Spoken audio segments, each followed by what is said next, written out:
There's an old jungle saying, never point a gun at someone because it just might go off. Good evening, everyone. This is Stone Gasman, live from New York City.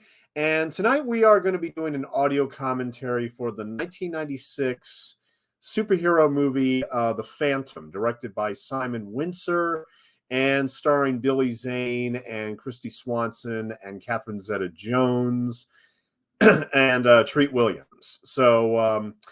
All right. So this is a first time watch for me. I mean, I did watch the movie a couple times today in preparation, but yeah, this is pretty much a first time watch for me. And the reason why I'm doing The Phantom is not because I'm a superhero fanatic or anything like that, but merely because I need to do it because it was produced by the Lad Company. And every Sunday night until the end of the year, I will be doing the rest of the films that are in the Lad Company library.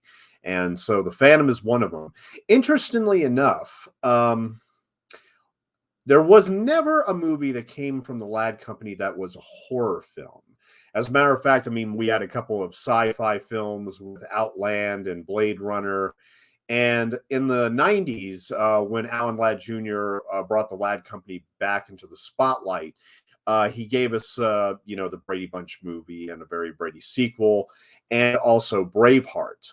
Along with The Phantom, those were the four films that the Lad Company was producing or co-producing in the 1990s. We already did the Brady Bunch movies, and we're not going to do Braveheart until later in December. But I'm very happy to go ahead and get The Phantom knocked out.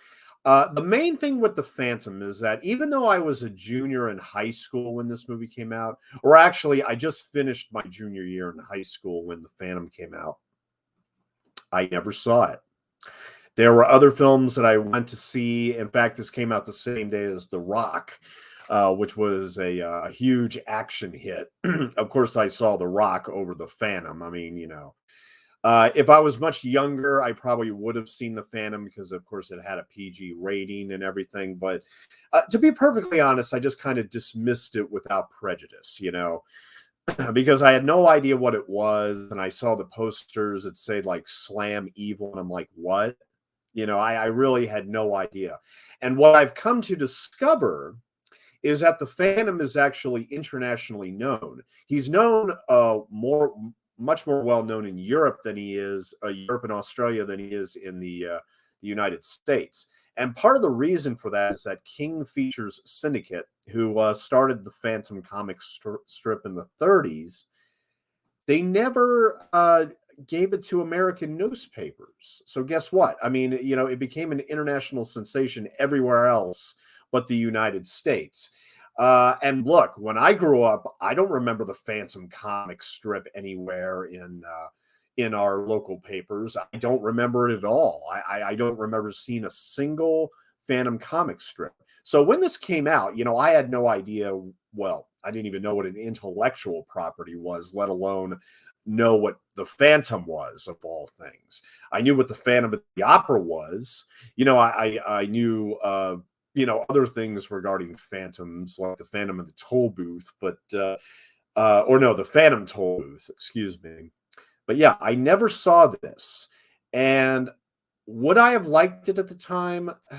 I don't know.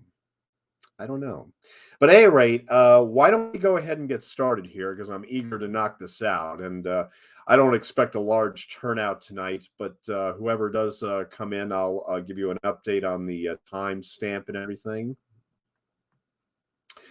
But I am paused on the Paramount logo, so let's go ahead and press play. Let's knock this out. Countdown on 3, 2, 1, and play. Yep, the mid-1990s Paramount logo. Yes, this is a PG-rated movie. Now, there were actually a good number of films like The Phantom that came out in the early 1990s For those who came in late. Now, when I saw this, I was like, what?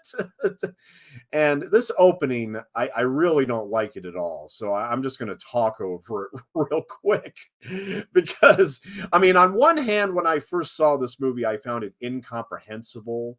And it wasn't until I read the backstory as to what exactly this film was meant to be like and what it was meant to be altogether.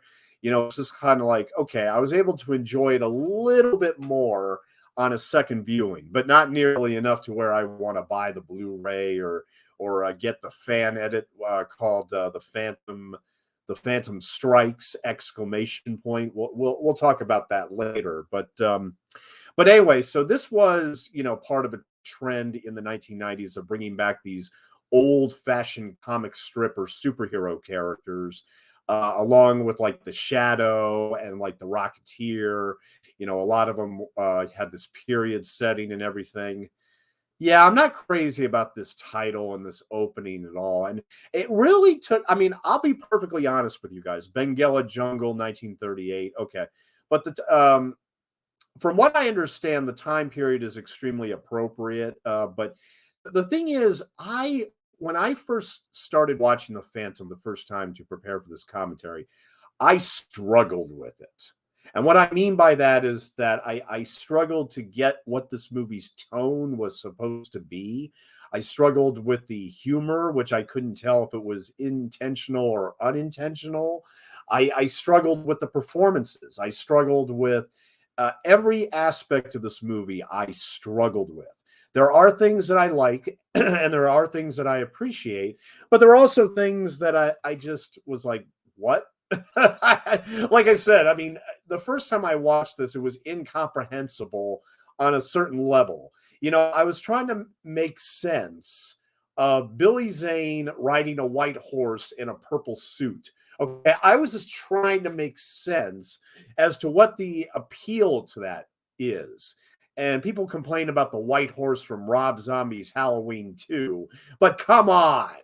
Now, look, I understand this is all from the comic strip. And in fact, when I did my own research later and found out how such a huge thing the Phantom has been for, ever since the 1930s, I was actually kind of shocked that this property was as huge as it was. I was really taken aback at what the Phantom is and was and how popular it is all over the world. But here again, because the United States and, at least where I grew up, we never got the comic strips in the papers. So I had no idea what the hell the Phantom was. And I saw that poster. I was like, what? I went to go see The Rock.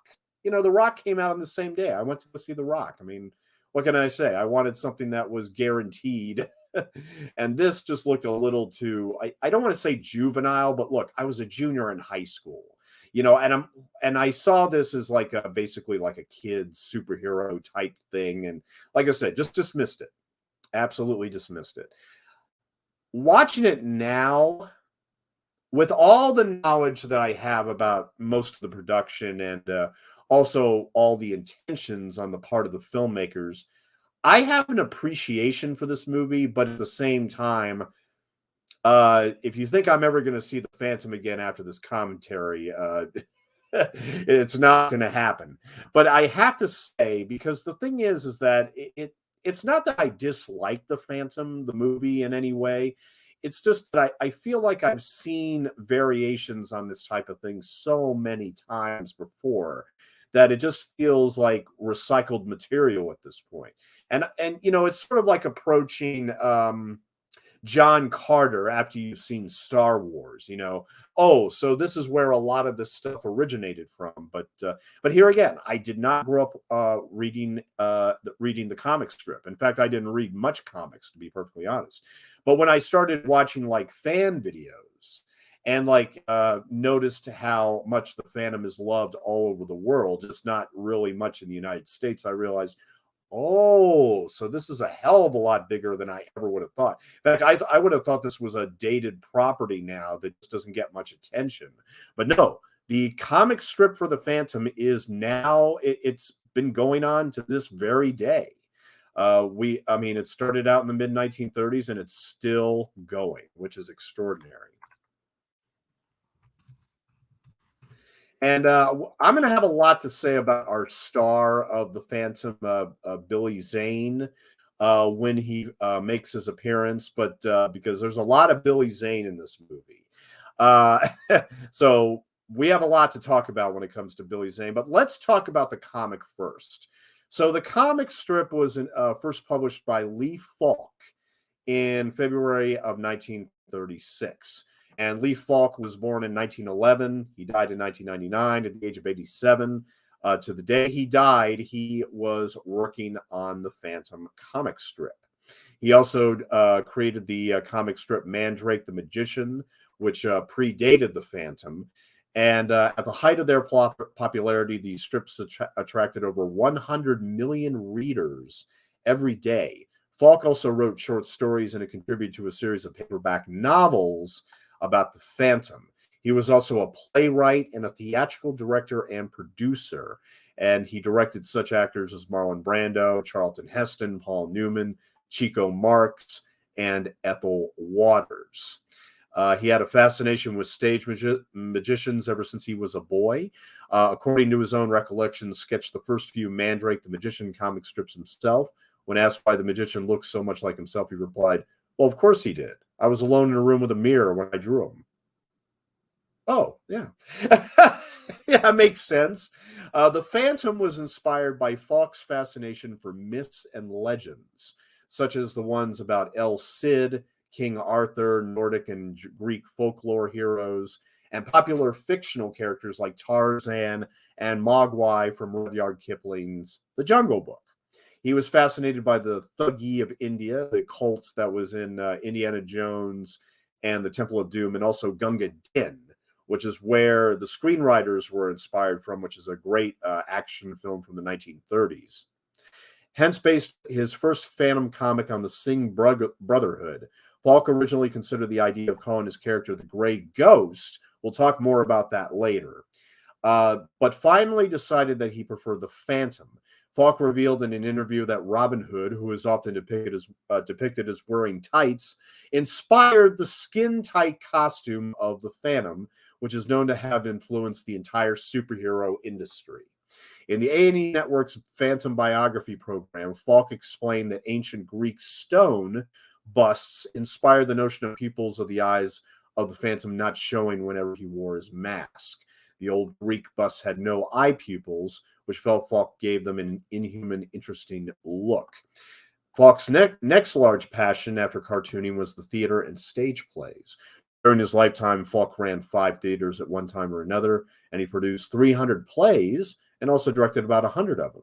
He wrote 12 plays, including 2 musicals, Happy Dollar and Mandrake the Magician, which were both based on his comic strip character. Mm-hmm. So the Phantom began as a daily strip on February 17th, 1936 with the Singh Brotherhood, which is one of 2 of the very first strips that this film takes a lot of its story from. Written by Falk and drawn by him for 2 weeks, and then by Ray Moore, assistant to artist Phil Davis on Mandrake the Magician. That year, the Phantom was serialized in the Australian Woman's Mirror. A Sunday Phantom strip was added on May 28, 1939. During World War II, Falk joined the Office of War Information, where he became a chief of the Radio Foreign Language Division. Moore also served during the war and left the strip to his assistant, Wilson McCoy. When Moore returned, he worked sporadically on the comic strip until 1949, when McCoy succeeded him. During McCoy's tenure, the Phantom appeared in thousands of newspapers worldwide and was smuggled by boat into Nazi-occupied Norway during the war. Phantom was a password for the Norwegian resistance movement. McCoy died unexpectedly in 1961. Carmine Infantino and Bill Lignante, who later drew several Phantom stories for the comic books, filled in before a successor was founded, Cy Berry. During Berry's early years, he and Falk modernized the strip, laying the foundation for what is considered the Phantom's modern look. Under Barry, Bengal became a democracy, and the character of President Lamanda Luwaga was introduced. Barry worked on the Phantom for over 30 years until his 1994 retirement, drawing a total of about 11,000 strips. His longtime assistant, George Olson, remained on the strip as penciler, with Keith Williams inking the daily strip. The Sunday strip was inked by Eric Dosher until Fred Frederick succeeded him in 1995. And Falk, indeed, continued to script The Phantom and Mandrake until his death on March 13th, 1999. His last daily Phantom strip story, Terror at the Opera, was finished by his wife, Elizabeth.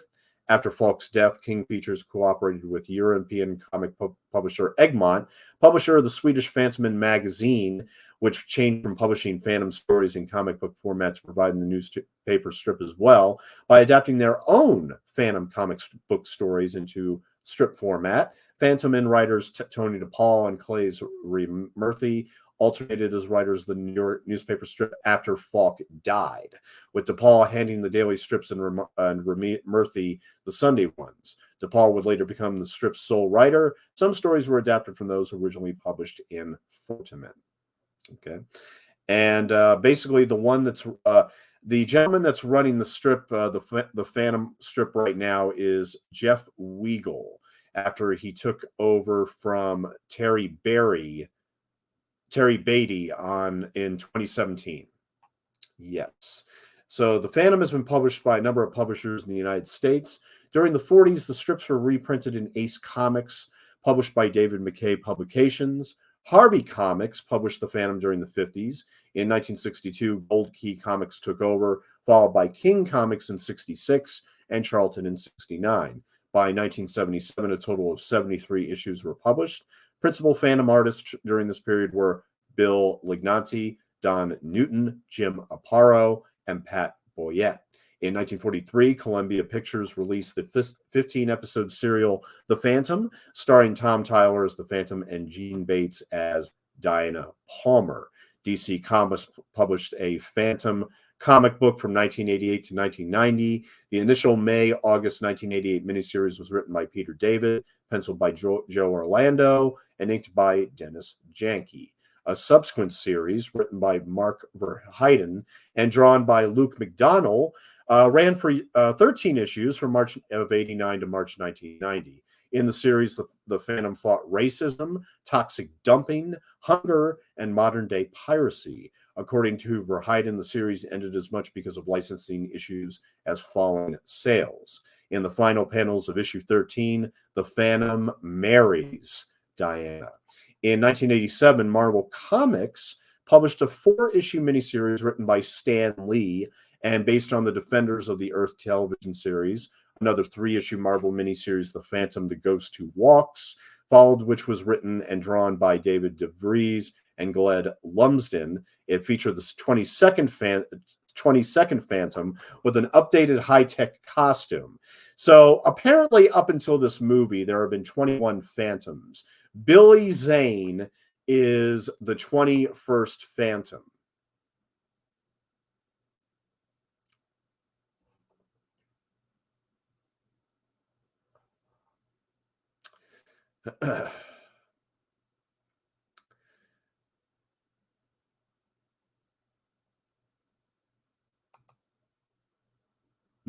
In the United States and Australia, The Phantom was released in theaters as a major motion picture starring Billy Zane. The Phantom, Kit Walker, the 21st Phantom, opened June 7th, 1996. Like I said, this was the same day as The Rock, and I opted to see The Rock instead. And I think I made the right choice. I think I definitely made the right choice here. But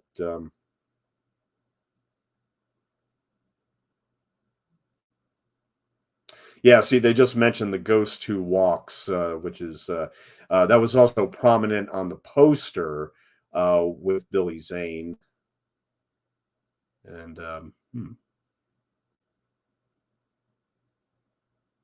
so yeah, here is Billy Zane without the costume because, well, let's put it this way: I actually like the moments where he's not in the costume. I mean, just because we get to see Billy Zane be Billy Zane. I mean, the costume, I don't think it's distracting. I don't have any major dislike about it. but it probably would have been better as a gray suit rather than a purple suit.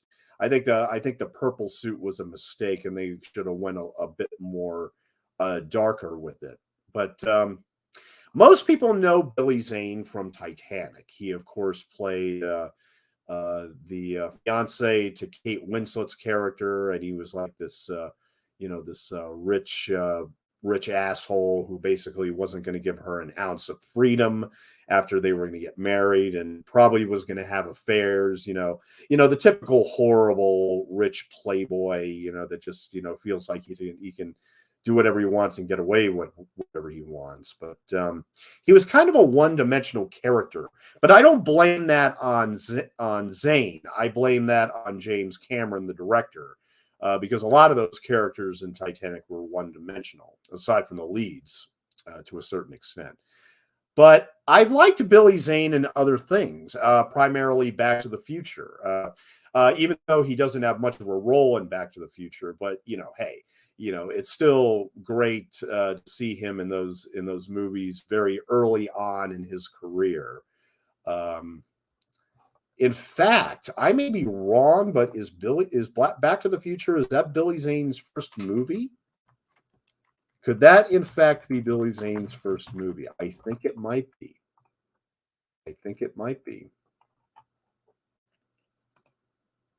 Yes.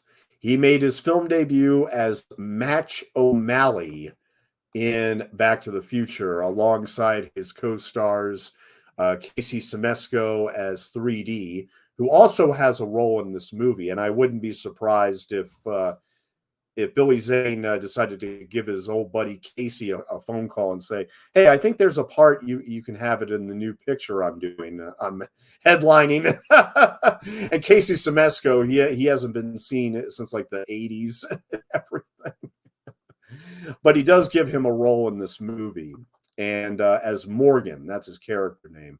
But after this, Billy Zane was then in Critters, and then Going Overboard as King Neptune. And then in 1989, he was also in Back to the Future Part 2, which was released in November. He had come back. He's not in Part 3, and I'll get to that in a minute. But I must confess at this point that I've actually met Billy Zane in person. I actually met him a year ago at the New Jersey Horror Film Festival. And a lot of people went there to, have him sign stuff for, largely Titanic stuff. I think Titanic and what else? Demon Knight, Tales from the Crypt, Demon Knight. I just did Tales from the Crypt last night, the 1972 film. And of course, he is, in fact, plays the collector in Tales from the Crypt presents Demon Knight. But let's be honest. Most people know Billy Zane from Titanic. But interestingly enough, I saw very recently Only You, the movie from 1994 with Marissa Tomei and Robert Downey Jr. And he has a role in there where he has like long hair and everything, named Harry. But he pretends to be Damon Bradley just so he can get with Marissa Tomei. Of course. I think the running joke with that movie is just say you're Damon Bradley and you can hook up with Marissa Tomei. It's actually a cute little movie, though. So what's the deal? Oh, you said you met Billy Zane. Yes, I've actually met Billy Zane. But before I talk about meeting Billy Zane, we have to meet our other lead characters who are on the screen here. We have Treat Williams. Here he is right here in this tuxedo. And he is going to be our villain for this movie. I can't get over the guy's name. Treat Williams' character name in this is ridiculous. His name is Xander Drax. Treat Williams as Xander Drax, ladies and gentlemen. Oh, yes. Now, Treat Williams, he was in, I think most people know him from Streets of Fire. No, not Streets of Fire. My bad. No. What's that other one he did? Prince of the City. Yeah, Prince of the City in 1981. which was directed by Sidney Lumet. I think most people know him from that. He was an uncredited Echo base trooper in Empire Strikes Back, or believe it or not.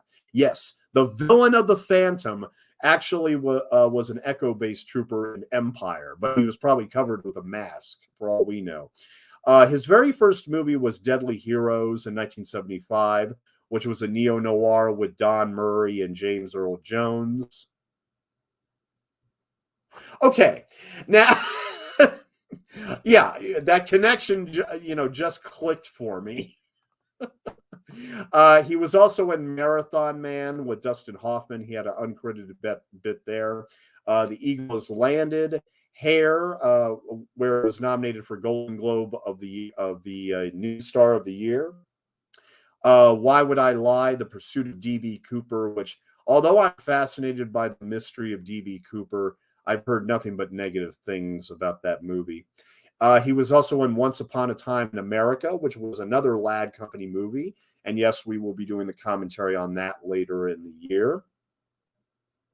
He was also in The Men's Club, Dead Heat, Heart of Dixie, Mulholland Falls, Things to Do in Denver When You're Dead, The Devil's Own, Deep Rising. Deep Rising has a huge cult following. A lot of people like that one. I liked him in The Deep End of the Ocean as Michelle Pfeiffer's husband. He was also in the Substitute movies. Yeah, I think he was in like 4 of those movies, as a matter of fact. I think he made a living off those movies for a while. But he's still working. I mean, just last year, he was in a movie called 12 Mighty Orphans. And the year before that, he was in Dolly Parton's Christmas on the Square. So he is actually very heavily involved on Twitter. He does tweet from time to time. Drax already has the desire to become a dictator himself. And here is our female lead, who I'm not going to talk about much. So Kristy Swanson, who was the original Buffy the Vampire Slayer. And she was also in Hot Shots, which I also did a commentary on earlier in the year. And unfortunately, very sadly, even though I don't want to dismiss her just because of her politics, but she is a Trumpette, and she very proudly boasts a picture of her with Donald Trump on her Twitter profile, and I have since blocked it because of that reason. I just have no interest in seeing another picture with that man in it. So nothing personal against Kristy Swanson. I just don't want to see her in a picture with Donald Trump every time I go to her profile. But yeah, but look, I mean, the truth of the matter is that there's not a lot of films out there that I like her in anyway. I mean, she was also in The Program, 1993, The Chase, 1994 with Charlie Sheen, Eight Heads in a Duffel Bag, Big Daddy, and Dude, Where's My Car? And she also appeared in Pretty in Pink and Ferris Bueller's Day Off. And I'll be perfectly honest with you, aside from Hot Shots and maybe Pretty in Pink, most of the movies she was in, I will never watch again. But she was also in Mannequin 2 on the Move. This was probably the movie with the biggest budget that she did in her entire career. Well, I wouldn't mind watching Buffy the Vampire Slayer again, but because I'm going to be watching the show pretty soon, due to the persistence of someone that I've talked to for a long time, I think we'll be doing Buffy the Vampire Slayer as the show that I'm going to be. I haven't watched it. I've never watched it, but I will be doing the series pretty soon. Not commentaries, but I will be watching the series pretty soon. As soon as I finish The Handmaid's Tale.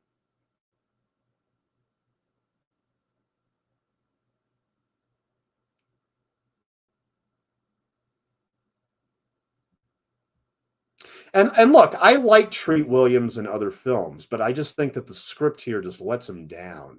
Now, the thing is that, and I'll talk about the Billy Zane story soon. That's coming up. But I think it should be mentioned that.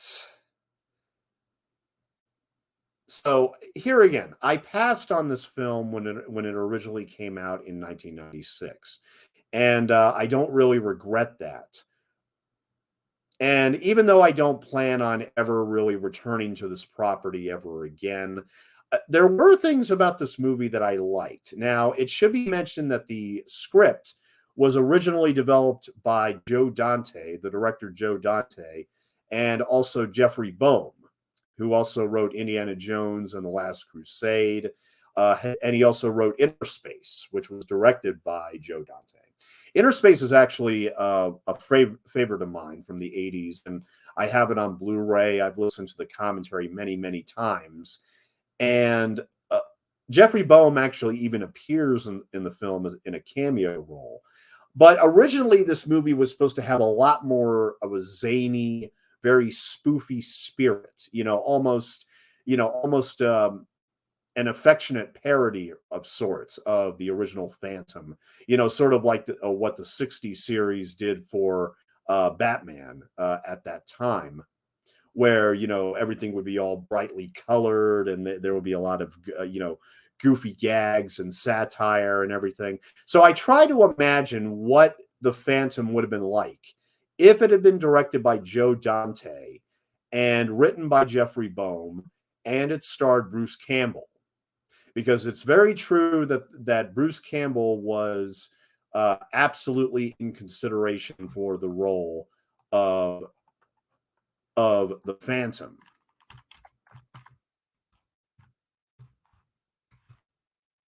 That being said, Billy Zane had lobbied hard for the role. So it was basically up against a Australian gentleman who I don't remember his name, Bruce Campbell and Billy Zane. So it became a tug of war between Bruce Campbell and Billy Zane as to who was going to play the Phantom. But here's what blows my mind, because I just mentioned Treat Williams was in another Lad Company release, which was Once Upon a Time in America, which was written and directed by Sergio Leone. Get this, ladies and gentlemen, this is going to blow your minds. Rumors of a Phantom film adaptation had first started to circulate when director Sergio Leone expressed his interest in the property in an interview.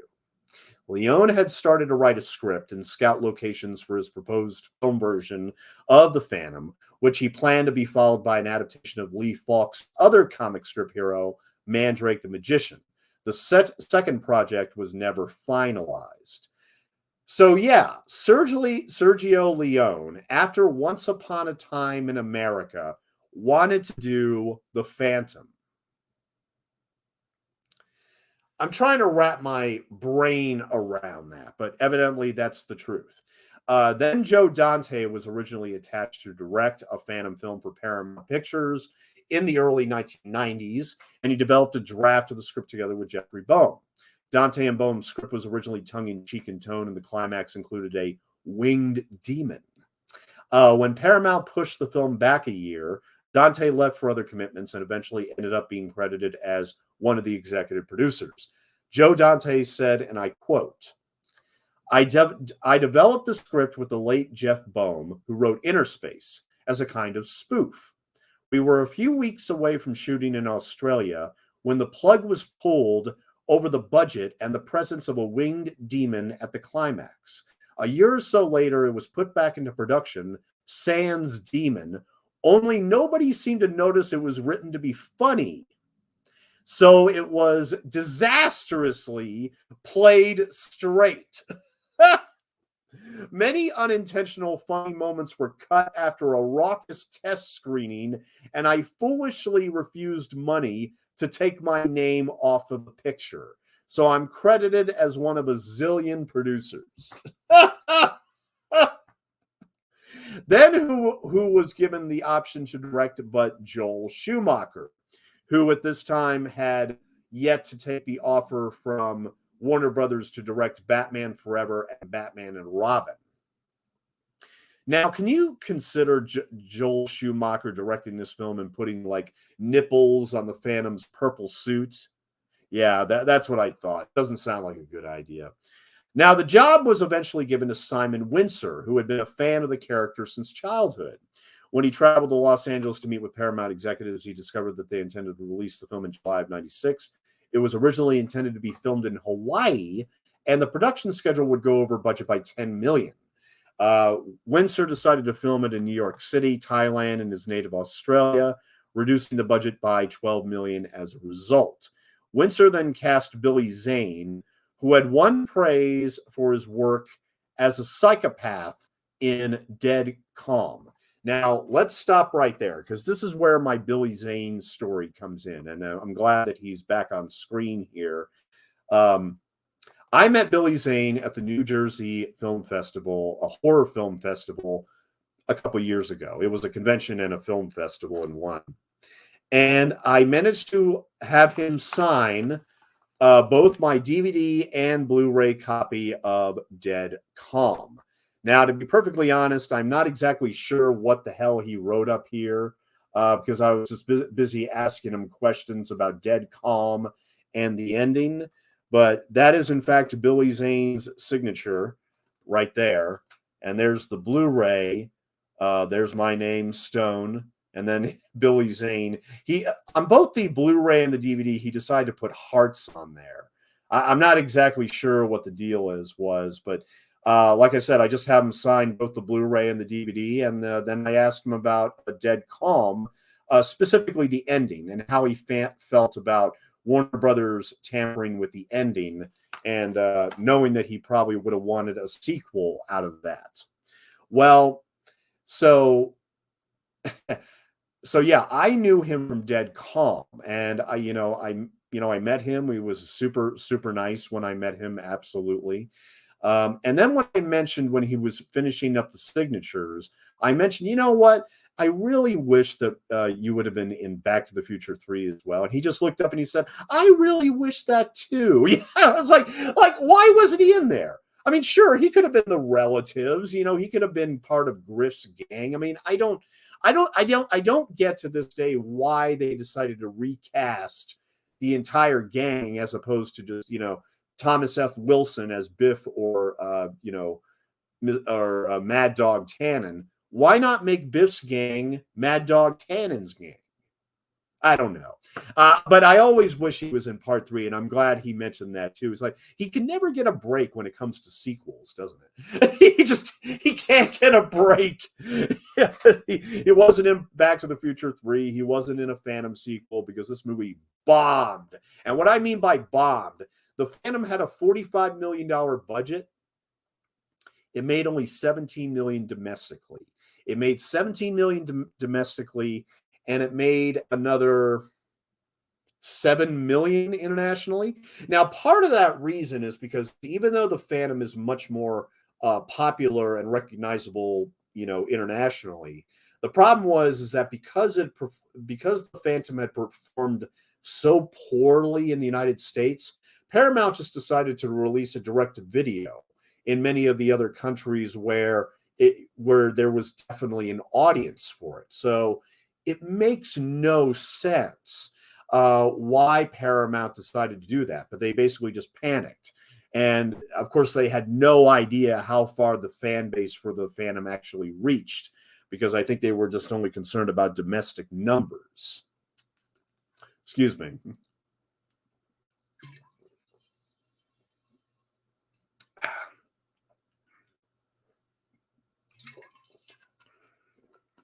So in the end, they decided to cast Billy Zane over Bruce Campbell. And Zane actually became a huge fan of the comic strip when he was working on the set of Dead Calm. That's how he discovered it, basically. He won the part after competition from Bruce Campbell and New Zealand actor Kevin Smith. After his casting, he spent over a year and a half to get the right muscular look of the Phantom.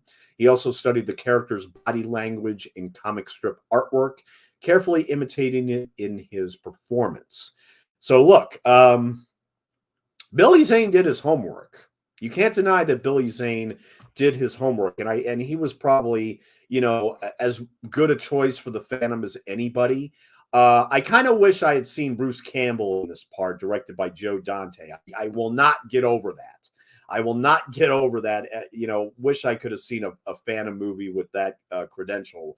But I like Billy Zane. I become more of a Billy Zane fan over the years. I mean, and meeting him, of course, really changed my perspective on the guy. I mean, and look, I know a lot of people go to these conventions for different reasons. Maybe it's financial. Maybe it's because they genuinely like the fans and they generally like the attention. Whatever reason, Billy Zane came off like a humble guy to me. He really did. And he gave me a fair amount of time in terms of answering my questions and everything, and I could tell that he really liked being asked about Dead Calm, because I don't think that a lot of people ask him about Dead Calm anymore. A lot of people talk to him about Titanic or the Phantom, because the Phantom does have it does absolutely have its own fan base for this 1996 film.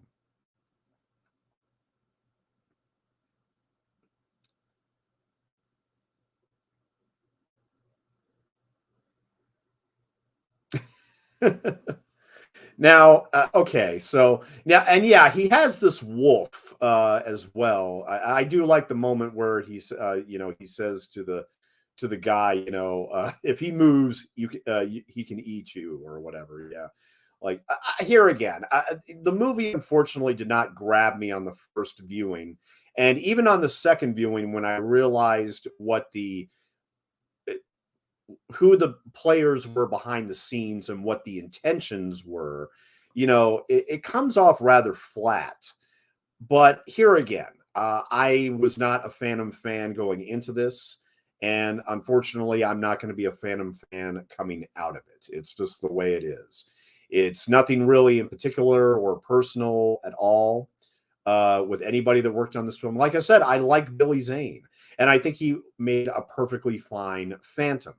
I just think that this movie, the tone is a huge problem for me. Just the way it ended up, because they played it straight when it was meant to be a lot more funny and goofy and outrageous and everything, and maybe not overly campy or cheesy, but just more fun. Just more fun. And that's the thing. I didn't have much fun watching The Phantom the first time. It was only during the second viewing when I actually got a little bit more fun and entertainment value out of it. But I mean, Kristy Swanson, I'm sorry, she's a blank slate in this movie. I mean, and like I said, I've never really liked her in anything, but here especially, she's just kind of a dud. I much prefer Catherine Zeta-Jones. Uh, so we are okay. So yeah, we're 38 minutes in. We just passed the 38-minute mark. But unfortunately, yeah, I got to be honest. Kristy Swanson just does nothing for me. I mean, Billy Zane is cool. I am not a fan of Kristy Swanson. And but there'll be some other familiar faces down the road here.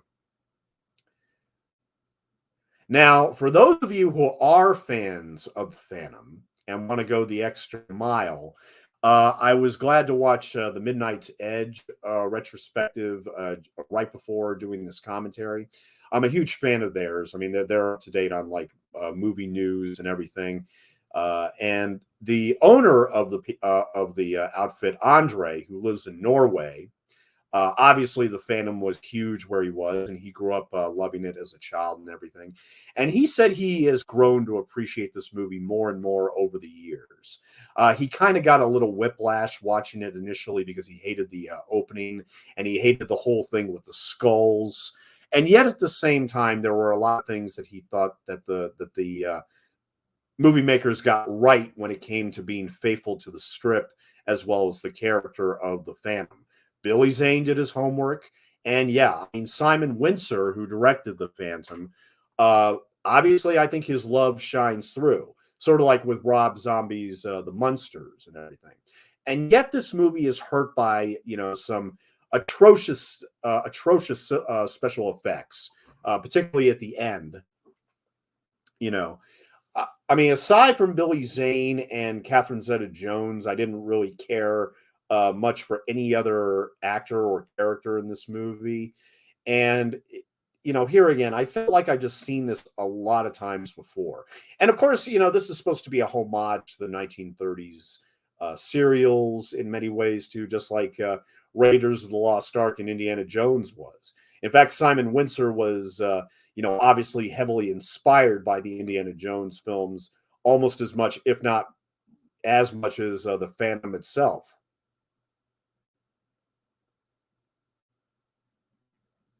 I'm not exactly sure which character Morgan is in this movie, but like I said, that's Casey Simisco, who played 3D in Back to the Future films, right next to Billy Zane. But he's one of these guys. He's one of these guys.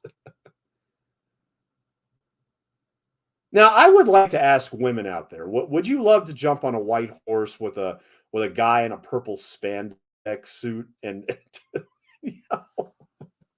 Now, I mean, but that's the thing. If you're a fan of the Phantom, Andre, who did that retrospective, he recommends a fan edit called "The Phantom." Uh, I forgot the name of it now.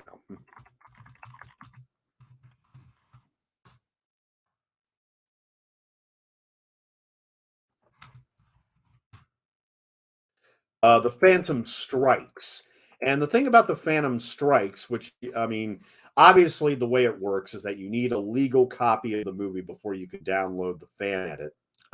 But the thing is that this fan edit is in black and white, and I think it really helps because it makes the Phantom suit look more gray, which is what the creator wanted. Reportedly, after they turned the suit purple, the creator Lee Falk was not happy about that. He never liked the idea of the Phantom being the color purple. He wanted it to be the gray ghost and thus have a gray spandex basically outfit to wear. But I mean, they do some other things, like they get rid of that opening scene, and they downplay some other things. They put some other footage that was cut out back into the fan edit. So, from what I understand, it plays a hell of a lot better, and especially if you are a fan of the Phantom, whether it's the comic strip or this movie, you would probably like this fan edit a lot more. And it's called The Phantom Strikes, and you can find it at different places on the internet. Because I do not own a legal copy on DVD or Blu-ray, I decided not to bother getting it though. Well, and also because I'm just not interested enough in this property to, go that far. I mean, here again, I mean, we've seen this a lot in the serials of the 30s and Indiana Jones, National Treasure movies. I mean, we've seen a lot of these body parts from other movies. And I mean, man, where's Rachel Weisz from The Mummy when you need her? I mean, like I said, I'm cool with Billy Zane. I'm totally cool with Billy Zane in this part. I mean, he does have some, very funny moments. But yeah, I mean, Kristy Swanson, what a blank slate. Wow. So, what else has the director made? Simon Wincer. Well, actually, he's made quite a few things. Not really much stuff that I like, but he's made quite a few things. Well, he's an Australian director. He's still with us, 78, 79 years old. He his first film was in 1979 called Snapshot, which was a Australian thriller shot on an estimated budget of $300,000. A young, naive hairdresser in Melbourne dreams of saving enough money to leave the country and live abroad, but is under the thumb of her overbearing, puritanical mother who oversees Angela's finances. One day, Angela is pushed by one of her clients, a glamorous model, to pursue print modeling. Angela reluctantly agrees and completes an outdoor photo shoot with a photographer named Lindsay, in which she is coaxed into posing nude on the beach. Ooh. So that was Simon Wincer's first film. He also directed in 1980, he directed Harlequin, which was another Australian thriller, a modern day retelling of the historical figure Rasputin. And that movie had Robert Powell, David Hemmings, Carmen Duncan, and Broderick Crawford. We talked a lot about Robert Powell last night in our Amicus Productions commentaries. But anyway, he also directed in 1983 Far Lap, which is about the racehorse, stars Tom Burlinson, written by David Williamson. And then in 1985, he played the first movie that I remember watching, directed by Simon Winson, called Daryl. Daryl. It's a science fiction film released in 1985, same summer as Back to the Future. And yeah, it's a name of an experiment in artificial intelligence. Daryl is acronym for Data Analyzing Robot Youth Life Form. Created by a government company called Tascom. Although physically indistinguishable from an ordinary 10-year-old boy, his brain is actually a super sophisticated microcomputer with several unique capabilities. These include exceptional reflexes, superhuman multitasking ability, and the ability to, quote, hack other computer systems. This was 1985. The Daryl experiment was funded by the military with the intention of producing a, quote, super soldier. Okay. After that, he did The Light Horseman, 1987. Quigley Down Under, which may be his best film. That may be his best film with Tom Selleck from 1990. He also directed Harley Davidson and the Marlboro Man, 1991. And then he made bank with a hit for Warner Brothers called Free Willy. Oh, yes, Free Willy. Yeah, I remember that porno quite well, too. Lightning Jack, 1994. Operation Dumbo Drop, which is actually a not bad little Disney film that probably, I don't know if the Vietnam War was a appropriate subject for a Disney film, but there you go, Operation Dumbo Drop. Then he made The Phantom. And like I said, it was a complete bomb in theaters. Then he became the director of Crocodile Dundee in Los Angeles in 2001, which made a little bit of money. The Young Black Stallion from 2003, and his last film was The Cup, which was an Australian biographical film about the 2002 Melbourne Cup race won by Damien Oliver. So that is Simon Wincer's filmography in a nutshell. And to be perfectly honest, aside from Quigley Down Under, you know, most of these films I don't really need to ever watch or watch again, to be perfectly honest. I mean, Quigley Down Under is actually a good little Western, and I'm not a fan of Westerns, but I will give it up for Tom Selleck and Quigley Down Under. Also, speaking of Tom Selleck, real quick, I got to throw this out there right now. But there is a horror film from 1972 that I'll be doing starring Tom Selleck a little bit later in the month, called Daughters of Satan from 1972. It's a horror film starring Tom Selleck, of all people. So I'll be doing that later in the month, and I'm really looking forward to it, actually. Now, even though this was probably all mostly sets, I mean, I really do like the, oh yeah, that's a matte painting there in the back. But yeah, I mean, I really like the 30s aesthetic. I mean, I've always been a big fan of period films, and obviously one of my favorite aspects of these kind of films are the production and the costumes. Well, the costumes, there isn't much in the Phantom I can recommend as being exceptional or eye-catching. I mean, not even the Phantom's purple suit. The production design, on the other hand, does have some aspects that I really, really like, which is probably as much as I can probably say about the Phantom more than anything.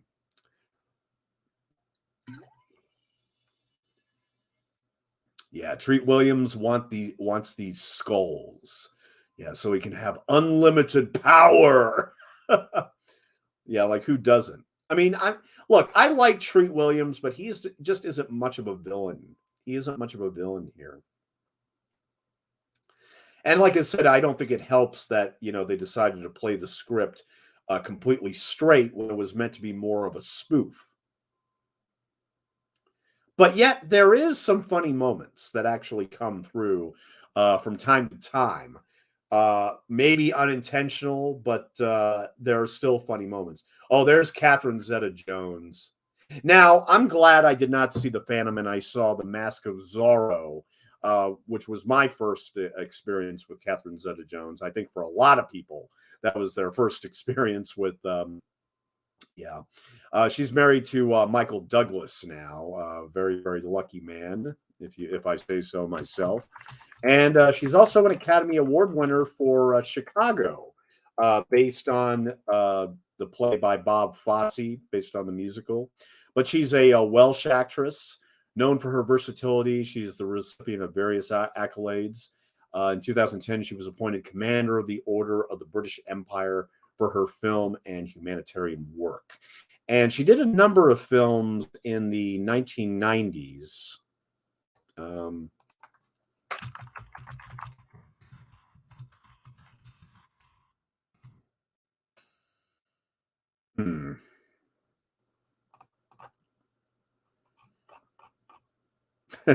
Yeah.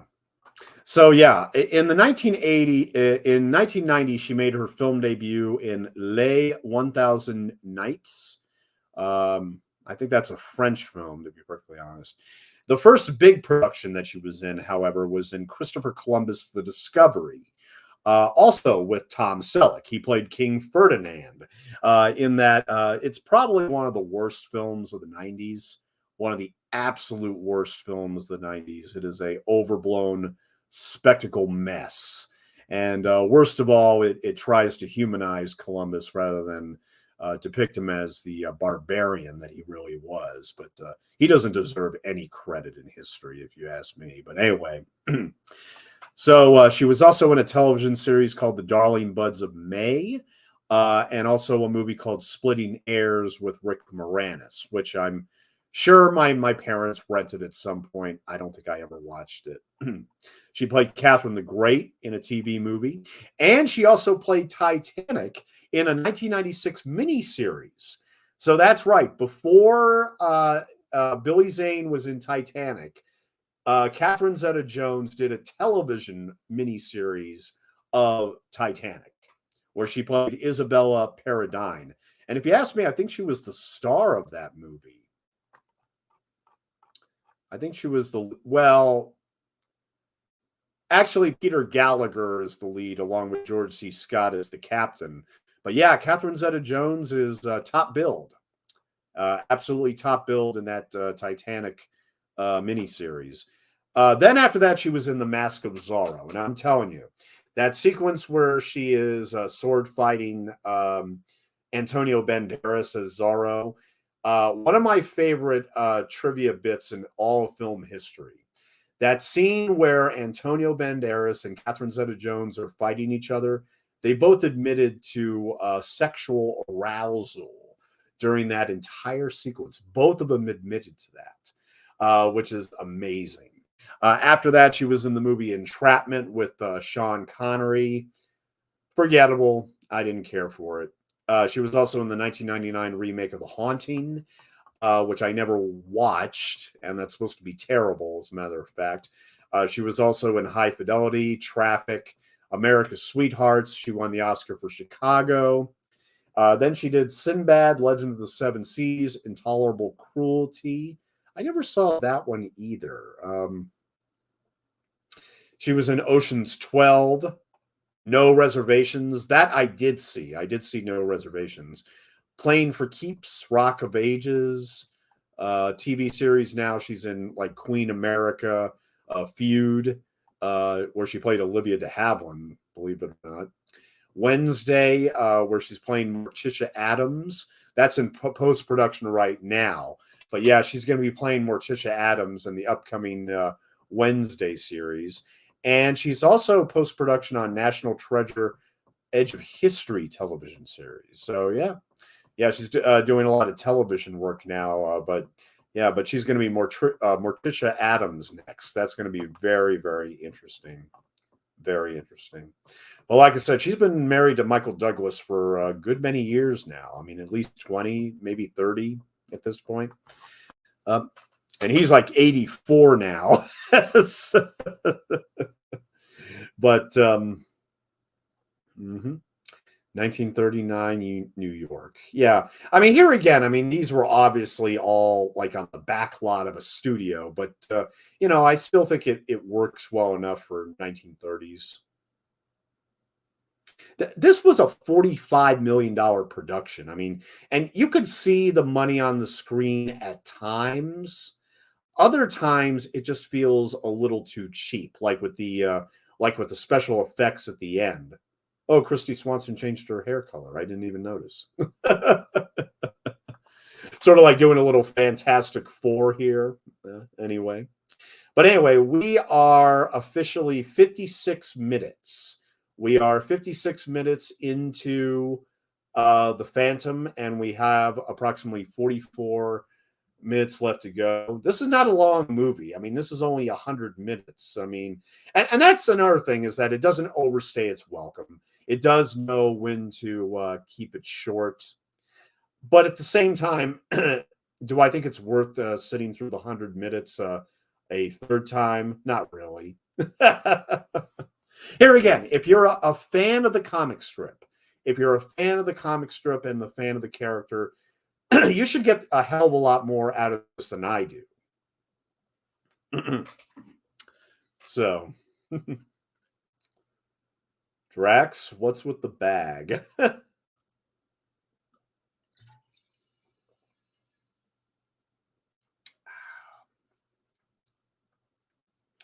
Oh, yes, the little skulls. This is ridiculous. I mean, yeah. But, Andre, who I was talking about earlier, that did that uh, retrospective on Midnight's Edge, he said that, as a longtime Phantom fan, he was very mixed when this first came out, but now he thinks they got more right than wrong. But at the same time, he also recommends catching that fan edit called The Phantom Strikes, instead of just watching the theatrical version for like the 10th time, if you're so inclined. And that's the thing. Even as a roundabout fan of Billy Zane now, it's still not enough for me to. Yeah, I mean, these lasers, they come out of the skulls and everything. I mean, yeah, whatever. But he also felt, he felt that the Phantom was ahead of its time in terms of, comic book movies, because of the fact that it it absolutely fully respected the comic book, and it wanted to be as faithful as possible. And considering that Simon Wincer was a longtime fan, yeah. But then again, I mean, just imagine if this film would have been directed by Sergio Leone or Joe Dante. I mean, just like what would have been. What would have been. And so here we go. Kristy Swanson is now taken hostage by Drax. Good old Treat Williams. Museum of World History. Yeah, definitely. Now, let me see. What else needs to be talked about for the Phantom?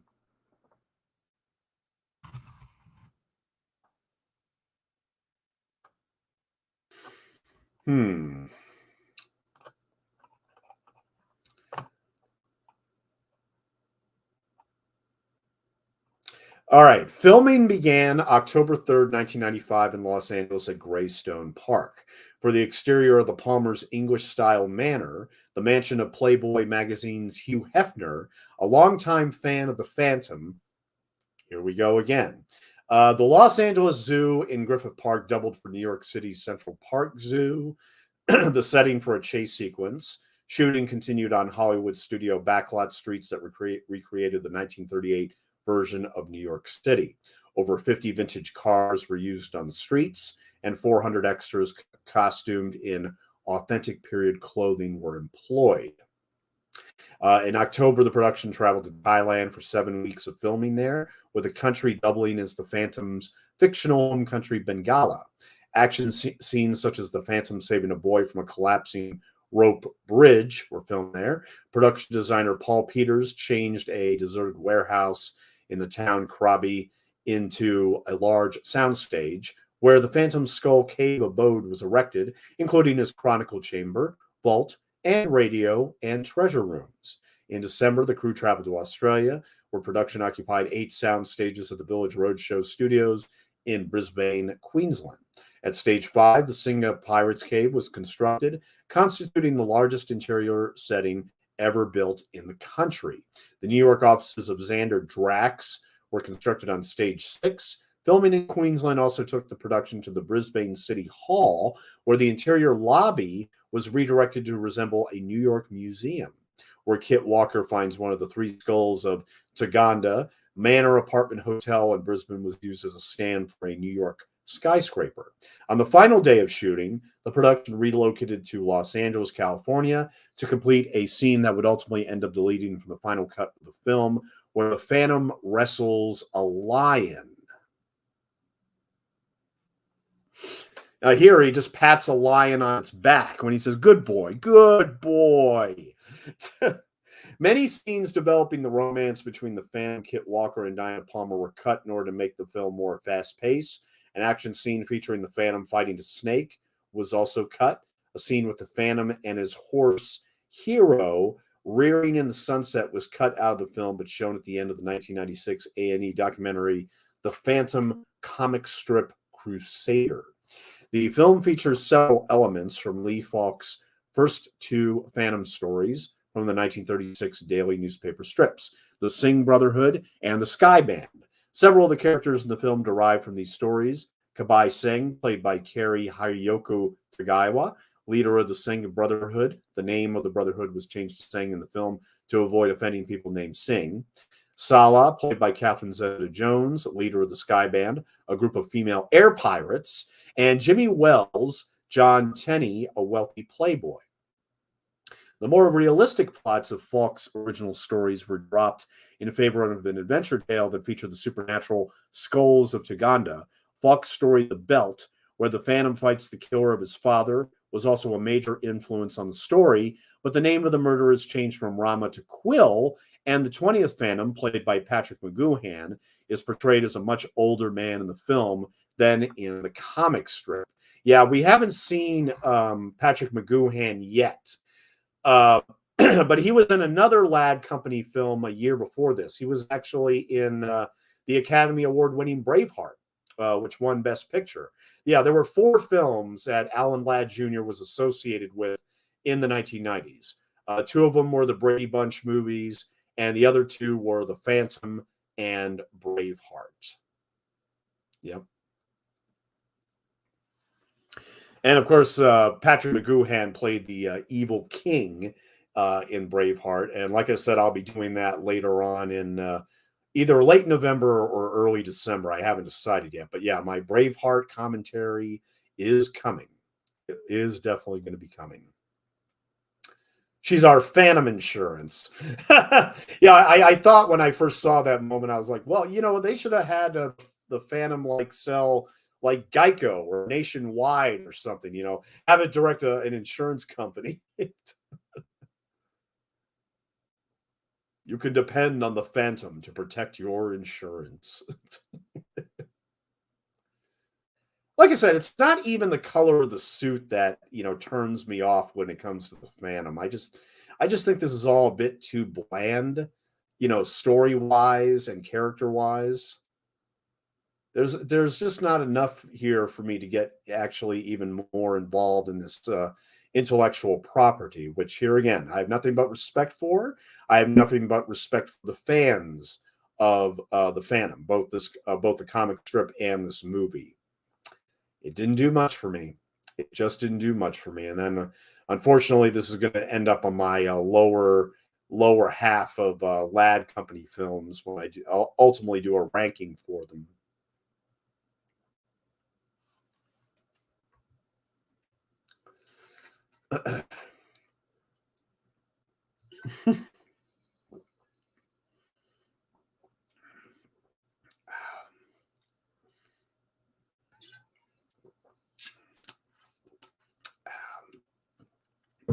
Yeah, it reminds me of Marion being kidnapped in Raiders of the Lost Ark. Yep. Follow that car. Take it easy. I'm a friend of Kit Walker's. I need your help.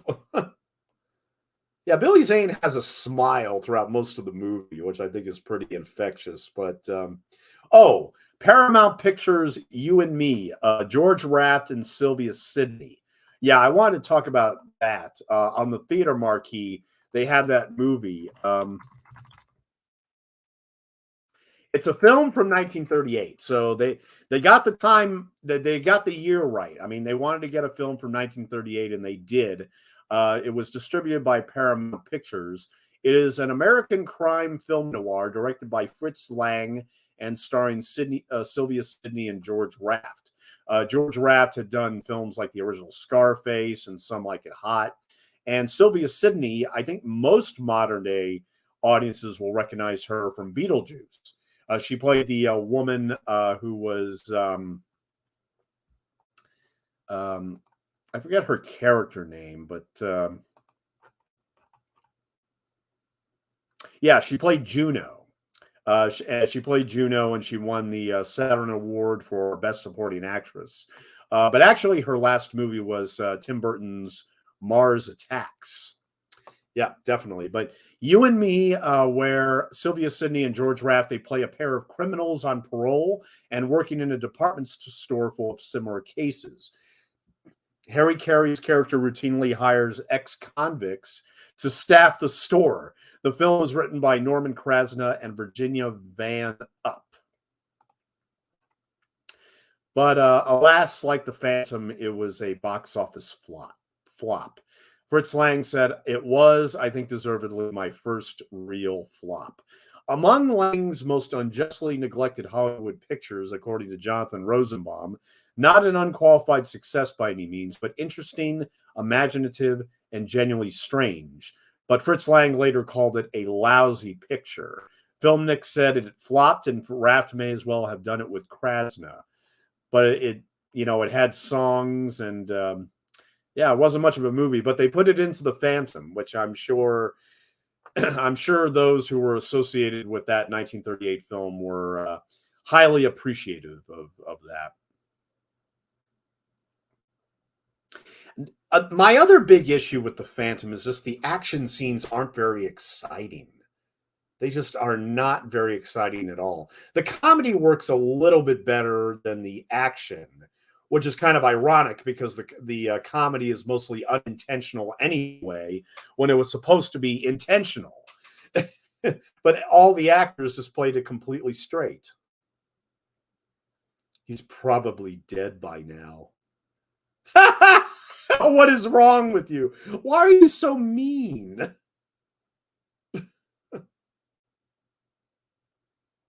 Everybody, just shut up. Like Catherine Zeta-Jones is taking it personal. Like, what the hell? Drax is headed for the docks. Oh, boy. So, yeah, we're getting to the third act of The Phantom here. We're just, we just reached the 1 hour and 9 minute mark.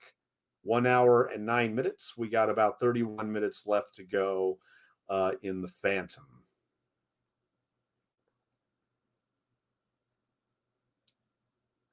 Yeah, see, there's Patrick McGoohan right here, who was in, like I said, Braveheart, and he did a lot of films in his career. I mean, hell, I remember him from Disney films from the 1960s, like The Three Lives of Thomasina and Dr. Sin, those kind of films. But he had a long, distinguished career. Long distinguished here. It did a lot of different things. He passed away in 2009 at the age of 80. And among other things, he was in Scanners as Dr. Paul Ruth. And, obviously King Edward I in Braveheart. But he started out in 1955 with films like Passage Home and I Am a Camera, which later he played a Swedish water therapist. He played a Swedish water therapist in I Am a Camera, which later became Cabaret.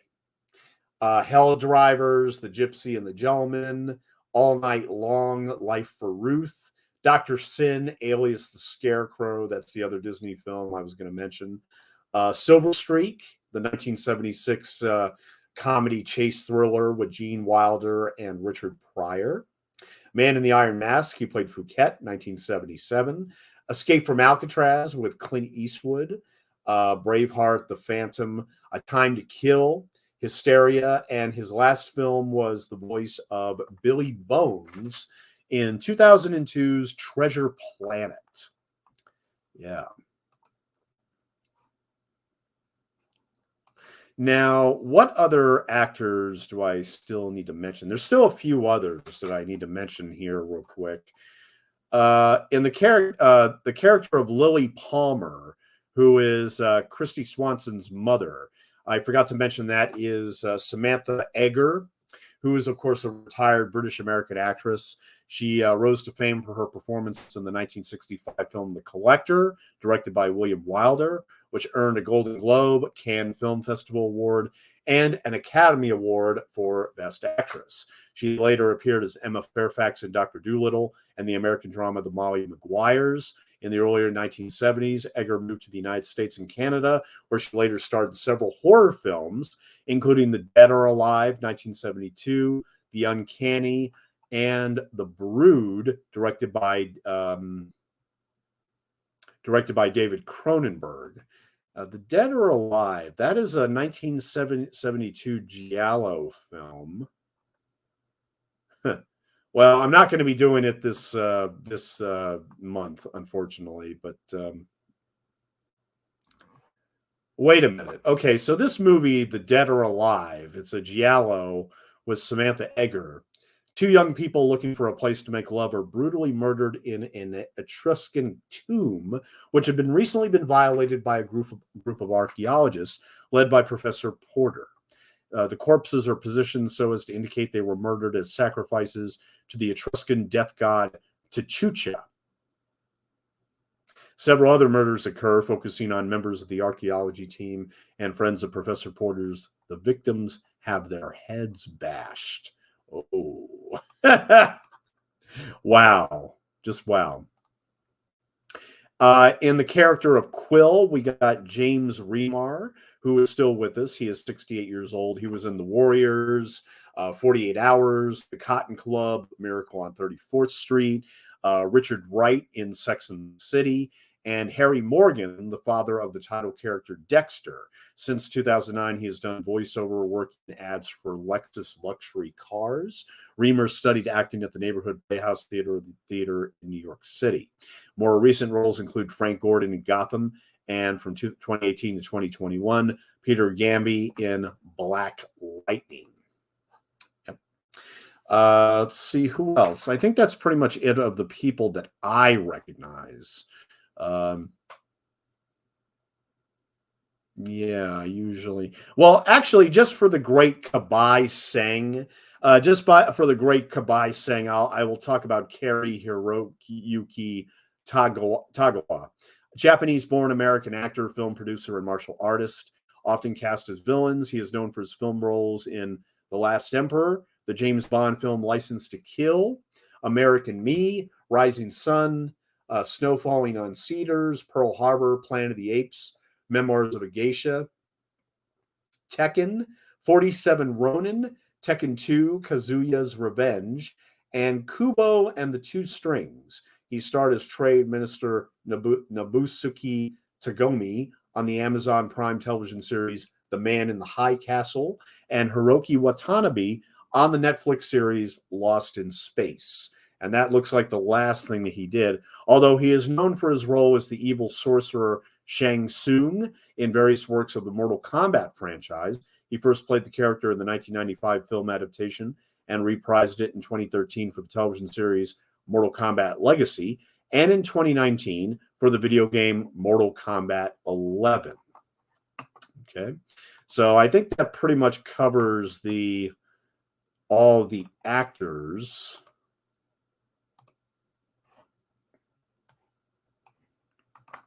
And like I said, the movie was written by Jeffrey Boehm, and there's a lot of films that he's written or co-written that I really love. His first one, which was of course Straight Time, he wrote that with Edward Bunker and also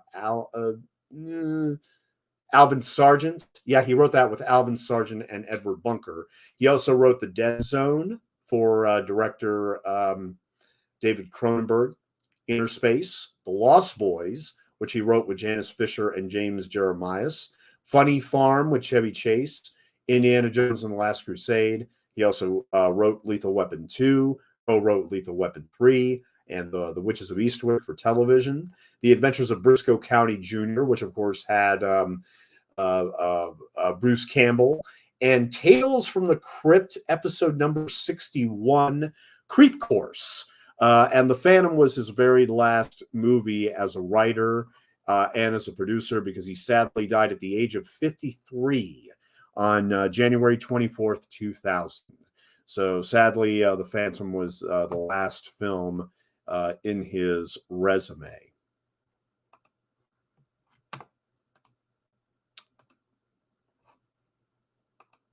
Yeah, see, here's Kari Hirayuki Tagawa as the great Kabai Sang. And like at this point, we're just waiting for the movie to be over. But I do like him. I do like his little performance that he does right here in this scene. We are coming up on 1 hour and 17 minutes. 1 hour and 17 minutes into The Phantom, and we have approximately 23 minutes left to go. I want to thank everybody for joining me tonight that is out there. I don't blame anybody for passing on The Phantom, but look, it's got its fan base. I have to acknowledge that, and I have to respect that.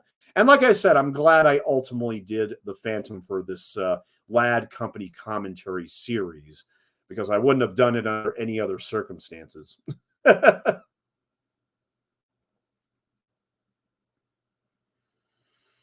Yeah, Treat Williams is all about those skulls, man. He wants those skulls so badly. Yeah, I mean, like I said, the action in this film is just, uninspired and not very exciting. I struggle with the cast. I struggle with a lot of things with this movie, but it's not terrible. It's certainly not terrible. It's watchable enough.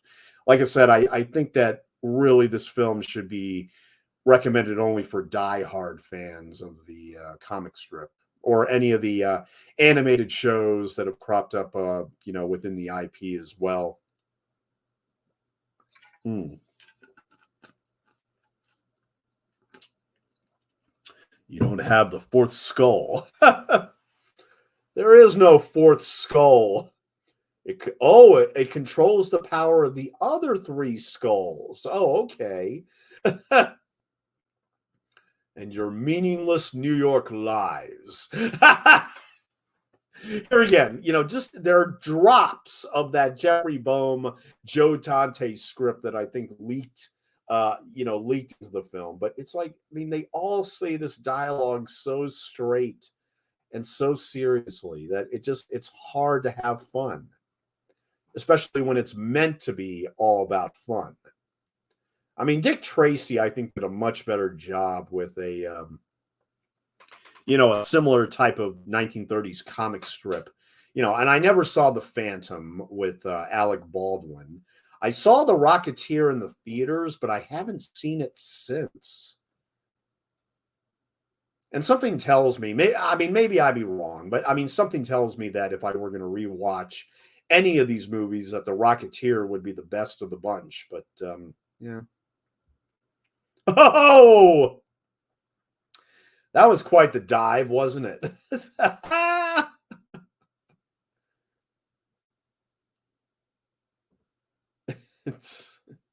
I am Quill, a loyal follower. Yeah, I'm sure you are.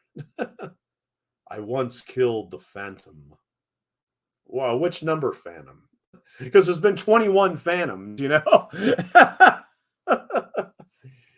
Oh, Catherine Zeta-Jones is already like, shh. He's like, here he comes. Here he comes.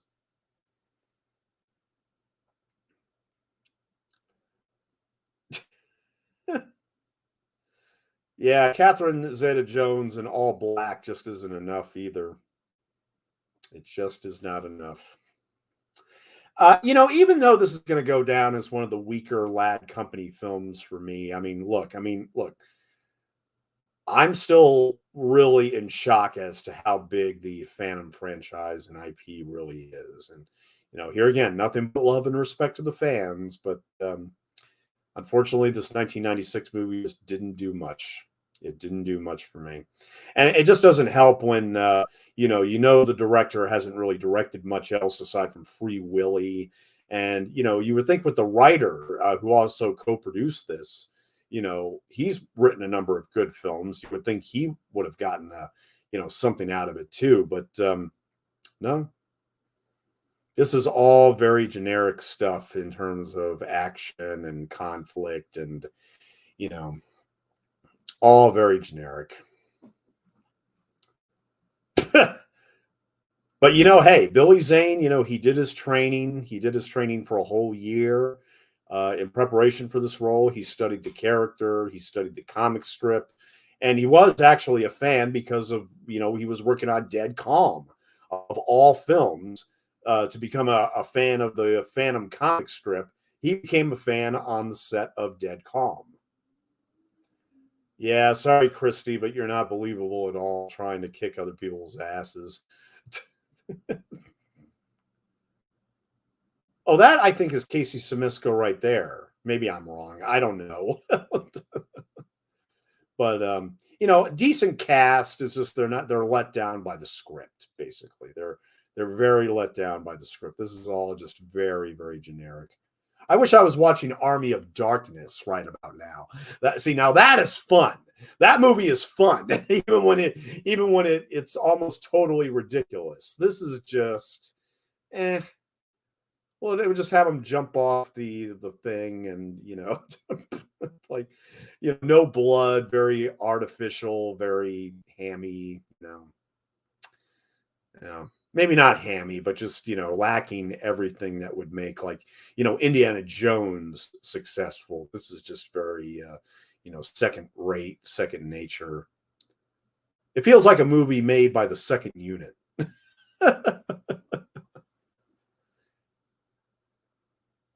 And in fact, the one who shot the movie from the second unit was Conrad Hall Jr., who is the son of the famous Academy Award winning cinematographer who did Butch Cassidy and the Sundance Kid and American Beauty and Road to Perdition.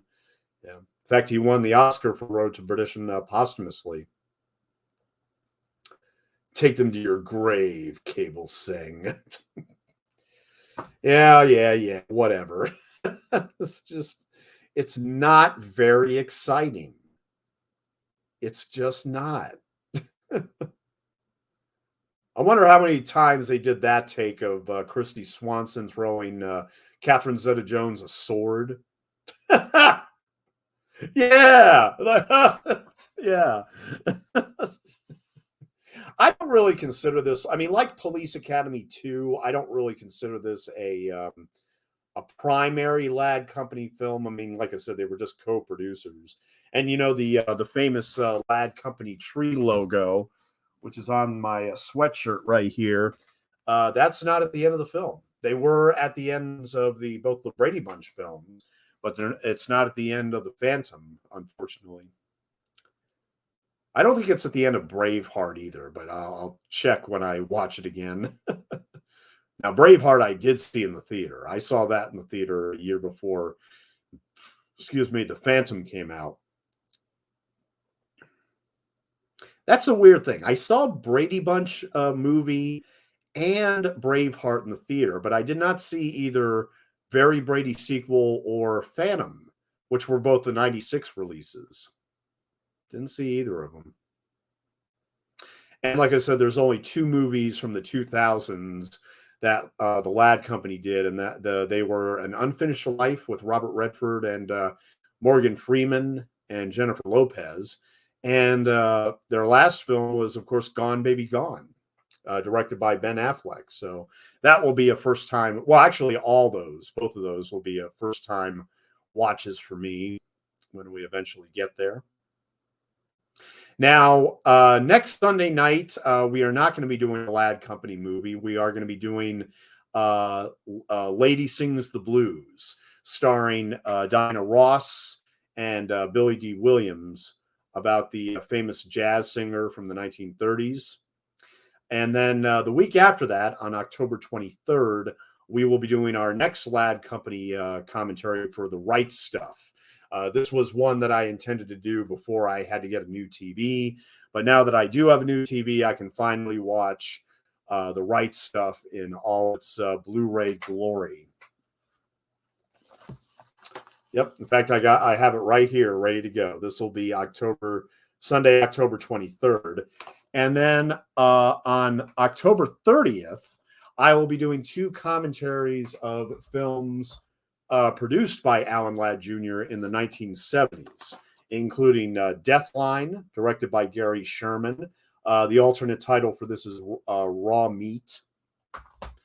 And then also Tam Lin, directed by actor Roddy McDowall and starring Ava Gardner and Ian McShane. Those will be on Sunday night, October 30th. And then when November starts, we'll pretty much knock out the rest of the Lad Company films on Sunday nights. But for the most part, most Sunday nights up until the end of the year will be focused exclusively on the Lad Company releases. And in fact, this is my 13th commentary. There's 26 commentaries that I need to do, and this is the 13th one. So we are officially over the hump. We are officially halfway through the entire Lad Company filmography. I've worn it all my life for protection. I never understood what that meant until now. Yes. 1 hour, 27 minutes and 30 seconds. 1 hour, 27 minutes, 30 seconds. We got 12 minutes left to go in The Phantom. And good riddance, because I'm ready to go to bed after this.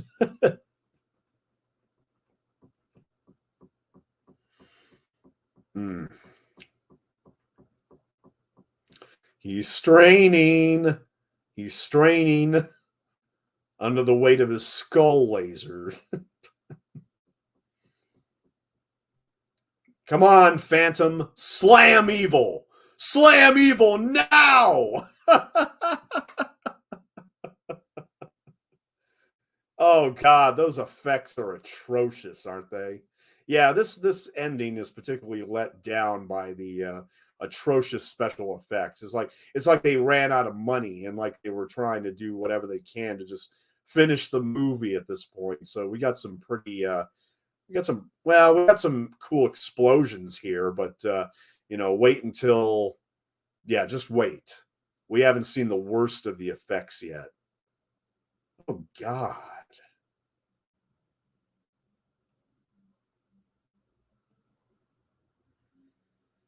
Yay, the Phantom actually survived.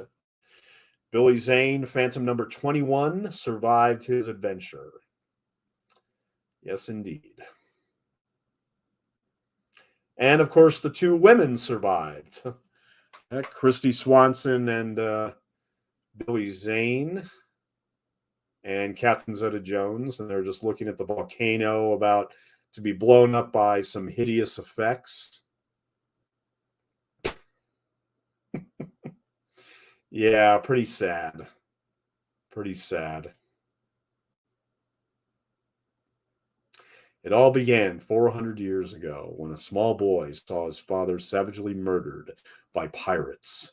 That same boy swore an oath of vengeance to fight piracy, greed, and cruelty in all its forms. And he became the first Phantom. As he finally explains to Kristy Swanson here, But of course, she doesn't care about the Phantom. She only cares about Donald Trump now. No, I'm sure aside from that cult worship, I'm sure she's a lovely lady. But yeah, unfortunately, she's a Trumpette.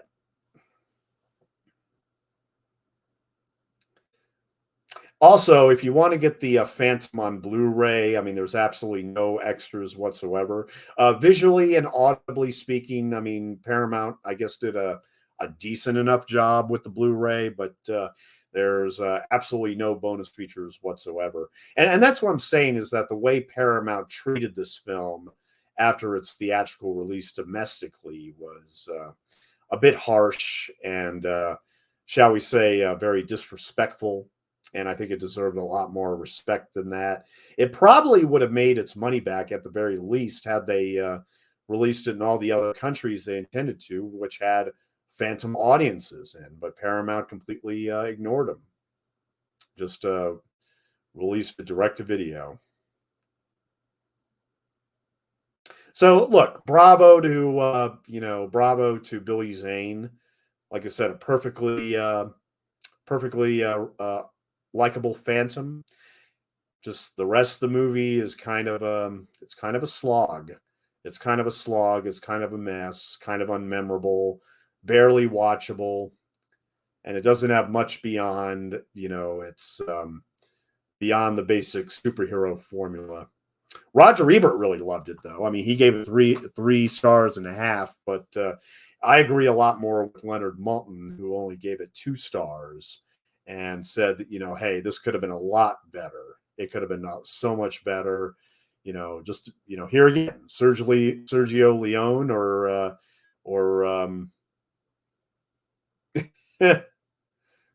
if Sergio Leone or Joe Dante had directed the Phantom, I think we would have gotten something a lot more fun and entertaining. And instead, it's just too straight and too serious for its own good. Oh, Carlos Augusto, boa noite. Yes, indeed. Good evening, sir. Good evening. We are just finishing the Phantom here. We only got about 8 minutes left to go, but yeah, we're finishing up the movie right now. Now, Lee Falk, I don't remember if it was Lee Falk or who it was, but there were complaints that Billy Zane didn't show his face enough in this movie. I think he should have shown his face more, honestly. Like I said, he wears this costume pretty much like 80% of the movie. And it's like I wish we could have seen a little bit more of his face. He didn't have to be buried in that mask the whole time. And like I said, if he had a gray suit, I think it would have been better choice than the purple suit, but what could have been. I mean, there would have been 2 more sequels to this, and who knows if it would have grabbed a bigger audience at that point, particularly in the United States. But it was kind of doomed from the outset that because the Phantom is not big in the U.S., it was pretty much doomed. Let the perfect woman slip right through his fingers. Fortunately, Diana knew that she would return to the Bengala jungle. Maybe then I can get some rest. Yeah, indeed. So,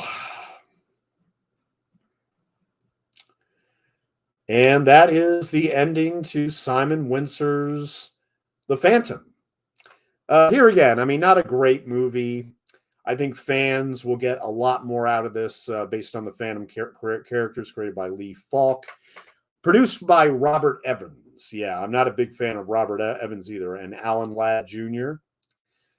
Executive producers Dick Vane and Joe Dante, co-producer Jeffrey Boehm. Yeah, I mean, I see a movie like this and I think, oh man, this could have been so much better. It could have been a lot more fun. As it is, it's kind of a dull mess, to be absolutely honest. But look, if you're a fan, tune in. And if you're a hardcore fan, then you should go and check out that Phantom Supercut. That's that fan edit I was talking about, which is all in black and white. And I think you'll be able to enjoy some more aspects of the movie from a fan perspective rather than a Paramount perspective. But Catherine Zeta-Jones, James Remar. We got our cast with some unimaginative title font and everything. Kerry Hiroyuki Tagawa and Patrick McGoohan. Yes, indeed. So no Lad Company logo at the end of this movie, unfortunately. So it's just we just see the Lad Company on the screen in the titles, just like Police Academy 2, their first assignment. So at any rate, I think I will go ahead and close it there. I mean, we're going to close it a little bit early tonight. At any rate, because the rest of it is just, and the Lad Company. There's one more thing that needs to be mentioned, a Village Roadshow Pictures production. Simon Wincer does this, like this Superman tip of the hat, like what Christopher Reeve did at the end of the Superman films when he looked in the camera and waved when he flew by, when he was flying around the earth and everything. I think that's what they were trying to reach for with this Phantom closing. And now we just see, the skull emblems for the rest of the credits, which I don't really get at all. But like I said, they wanted sequels. It's almost like, hey, you want more? Just come back to the theater and see it for a third time, and we'll churn out a couple more sequels. But yeah, that never happened. That unfortunately never happened. So at any rate, my next commentary is going to be Tuesday morning at 1 a.m. It's going to be on Vampire Circus. And later this week, we will also be doing... Yeah, we're doing Vampire Circus on Tuesday. Later on, we'll be doing Horror Express on Thursday morning at 1 a.m. The Night Strangler, which is a television movie, we'll do that Saturday morning at 1 a.m. Then Saturday night will be Blackula and Scream, Blackula, Scream. Next Sunday night, Lady Sings the Blues, directed by Sidney J. Furie. Alan Gibson's Dracula AD. Paul Bartel's Private Parts. Harry Thomason's Encounter with the Unknown. Hollywood Morse's Daughters of Satan. Waris Hussein's The Possession of Joel Delaney. William F. Claxton's Night of Lepus. Sisters, directed by Brian De Palma. Deathline, Tamlin, Don't Torture a Duckling, and Haxan. Those last two will be done on Halloween. So Lucio Fulci and Haxan. Definitely look forward to that. But anyway, thank you for joining me tonight. This is the Phantom, directed by Simon Wincer. And like I said, I'm doing a rare thing where I'm actually cutting out before the credits are over. So you all have a good night. Thank you so much for joining me.